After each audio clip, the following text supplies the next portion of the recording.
This interview is brought to you in association with Rabobank. Hi there and welcome to another of our Rural Delivery interviews, where we speak with leaders and innovators in our primary sector industries and organisations. This week we're going a little further afield to China, where we're talking to Sandy Chen, Senior Analyst in Food and Agribusiness Research for Rabobank.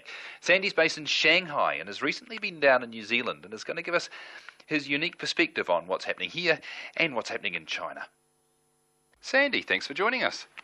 Is there anything more exciting in China at the moment than the food question? Yeah, I think we're feeding about 20% of the world's population. So in terms of the food availability is always an interesting topic with the kind of with the size of the population that we have in China, and also with the rising income of the average Chinese consumers. I think people are increasingly focusing not just on quantity but also on quality and also food safety.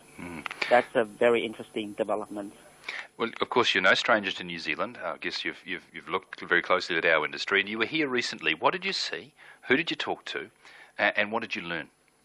Yeah, I actually spent 2 weeks in May in 1 week in New Zealand and 1 week in Australia at the invitation of my colleague down there to do a visiting expert program. Within that program, the main purpose really to exchange opinions or giving insights into the China dairy industry and what the developments there are in China that's going on, and what these mean for producers in New Zealand and Australia. So that was more like the purpose of the trip. Did you get much of a chance to have a look at our dairy industry firsthand? Yes, I did. I had a few visits on some of the local farms. Yeah, and any impressions you could share? Well, I mean, compared with what China is trying to do now, I mean, with the government direction or putting a lot of resources into upstream, very large-scale dairy farming, certainly I think the average farm size in New Zealand is much smaller. But I have to say it's a very different system that you have down in the southern hemisphere there, because it's a very much like a pasture-based system compared with the very intensive, highly intensive farming system in China. And also, I'm always very impressed by the green pasture, the blue skies, absolutely amazing air quality compared with what we have here. One of the things that's clearly happening in China is that policy is going to drive big changes in the countryside over the next 5 or 10 years. Now, that may not be able to influence air pollution, but certainly it's going to make a big difference to the way people farm, the size of farms, and the whole food chain. What sort of messages were you able to bring to New Zealand about that change and what it means for our relationship with the Chinese dairy or wider food sector? Yeah, I think food safety is by far the most important topic in China these days. So I think consumers, especially with regard to dairy, I would say that consumers in China have become relatively sophisticated now. So they do rely on producers for high quality. For high conviction of food safety. So it's very important for producers to be consistently and continuously focusing on these aspects. And even some of the consumers have at the back of their mind some of the sustainable development feature. Because if you look at some of the dairy companies in their marketing to the Chinese consumers, I mean, both domestic or international, they would typically be featuring the environment where the milk is being grown. Right. So we've probably got three key issues here. We've got the quality of the product, the safety of the product, and that provenance of the product. Right. Yeah. And how well is New Zealand playing that game, do you believe? Yeah, I think as far as dairy is concerned, New Zealand is actually a very strong player New Zealand has been having this very long-term trade relationship with China over dairy, and also New Zealand is actually the first Western economy that has entered into a free trade agreement with China. I mean, from China's side, I think last year, of all the milk powder imports that China had, 90% actually came from New Zealand. So there are very strong reliance on imports from New Zealand as far as powder is concerned. And do you know how much of that is actually being presented to the Chinese consumer as being of New Zealand origin? Well, actually, it's that probably is difficult to answer. But if it is like infant milk formula, or whether it's imported from New Zealand, or if the product is locally made, but based on based on milk powder imported from New Zealand, those will be typically be labeled on the packaging. But the more subtle influence is really I would say, like, for example, in the bakery pastry chain bakeries in China, where Western style bakery products are getting big traction with Chinese consumers. We do see like young people enjoying cheesecake, for example, but chances are the cheese that goes into that cheesecake is probably from New Zealand, but we just don't see that the New Zealand inside logo. Right, I get you, absolutely. Yeah. So if there is a cachet, if there is a premium to be had off the New Zealand name, what do you think that the Chinese consumer actually has foremost in their mind there? Is it quality? Is it food safety? Is it the idea of sustainability? Is it a vision of these clean green fields and beautiful blue skies that you mentioned yourself earlier? Or is it a combination of all of those things? Yeah, I would say it's a combination of all of those things. But I think visually important is actually that image of the green pastures where you have the Holstein cows, leisurely grazing on a pasture and under the blue sky. I think visually that's important. It delivers a good message in terms of the quality of the environment where the milk is being grown. But of course, at the producer and also processor level, there's a lot more in terms of the operational procedures to control quality. And actually, it's not just along the production chain, but it's more about the entire supply chain, even like over long distance transport, for example. I think on every link along the supply chain, there's very important to control the quality and safety aspect of the product. Well, it's being able to do that. It's essentially a passport to trade for us. If we want to grow that business, and we do, it's a great business for both New Zealand and for China. Where do you see the big prospects for growth? Well, I think in terms of the products that China is looking for, I think milk powder being one of the most traded dairy commodities products, I think is something that China will continue to need.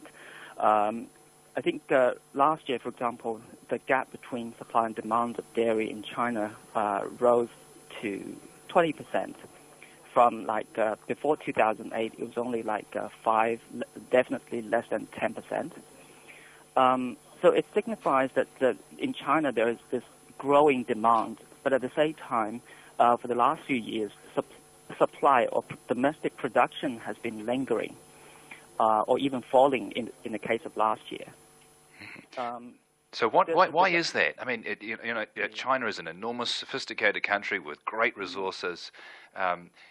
It seems puzzling that that it would allow that gap to emerge. Has there been a failing in the marketplace? Is it simply a technology gap? What is it, do you think, that's actually driving that? I'm not sure. You probably know quite a bit about the melamine crisis. Absolutely, that hit China in 2008. So in the immediate aftermath of 2008, the government stepped in trying to take corrective measures. So these include measures like closing down substandard milk collection stations that played a critical role in collecting milk from door to door and aggregate the milk collected and hand that over to the processors for downstream processing. So this actually, the substantial closure of substandard milk collection stations had an impact on the small dairy farmers, which used to supply 70% of the raw milk in China. Right. They basically found it difficult to continue to supply milk. So that speaks to a structural issue, which is, I assume, is one that your government and your industry is keen to address. Yeah, definitely. And also, at the end of the market, it's really the downstream processors. I mean, because of concern over quality and safety, they started to shy away from collecting milk from those small farms.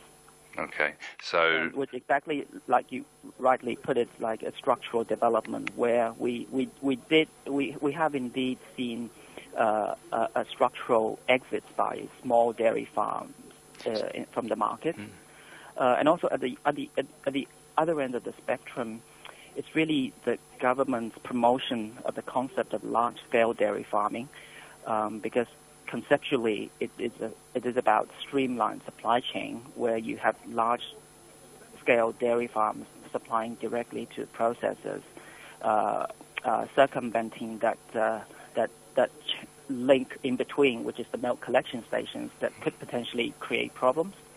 Well, so consumer trust is really going to be developed by showing people a larger, stronger, more integrated supply chain, which is easier to regulate and to control and to monitor, right, effectively. Yeah, I think it's along that line of thinking, and also like through better feeding methodology, you obviously get more milk and probably at better quality as well. What will ownership look like if the Chinese dairy herd is to grow and the industry is to increase its technology and the size of its farms? Who will own those farms and who will control the supply? Do you believe? Yeah, interestingly, the direct investment by the state, by the government, is actually quite small. I think this time round, the massive investment is primarily undertaken by a few,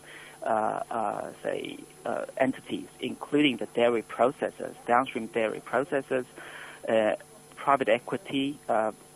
Private individuals, wealthy individuals, and also like other privately owned corporates that are seeing an opportunity in moving into upstream dairy farming. What opportunity there for New Zealand? Well, I think in terms of the participation, obviously this is potentially competition. Yeah. If China really grows the upstream dairy farming, develop the large-scale dairy farming to supply sufficient milk, that would basically mean a reduction in imports going forward, which is actually probably potentially bad news for New Zealand. Directly, if you want New Zealand's participation in the dairy farming industry in China is about like setting up farms, providing like dairy cattle management expertise. China is clearly making significant investment into larger, more corporate-style farms. But what challenges will China face in doing that, and what does that mean for New Zealand? I think over the last few years, there's been a lot of investment being directed into large corporate dairy farm in China. But such developments are not without challenges, really.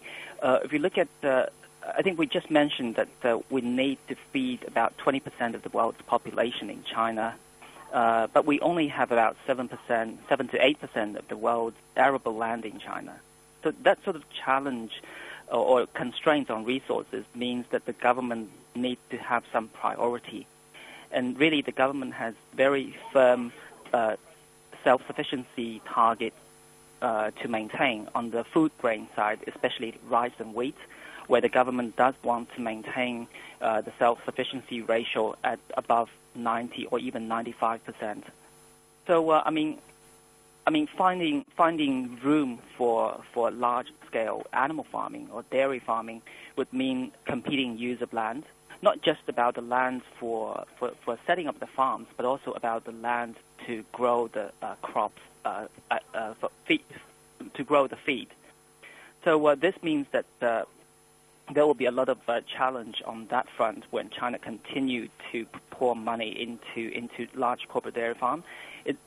I think increasingly it will be more difficult and will probably be running out of space. Secondarily, it's about the environmental consequences of large-scale dairy farming in China, and the government has indeed been tightening the regulation over the last 2 years in terms of environmental protection measures to be taken by the large corporate dairy farms. So all this means that in terms of the cost of production in China, the incremental supply coming out of large corporate farms would actually be quite high relative to the more efficient producers in the southern hemisphere.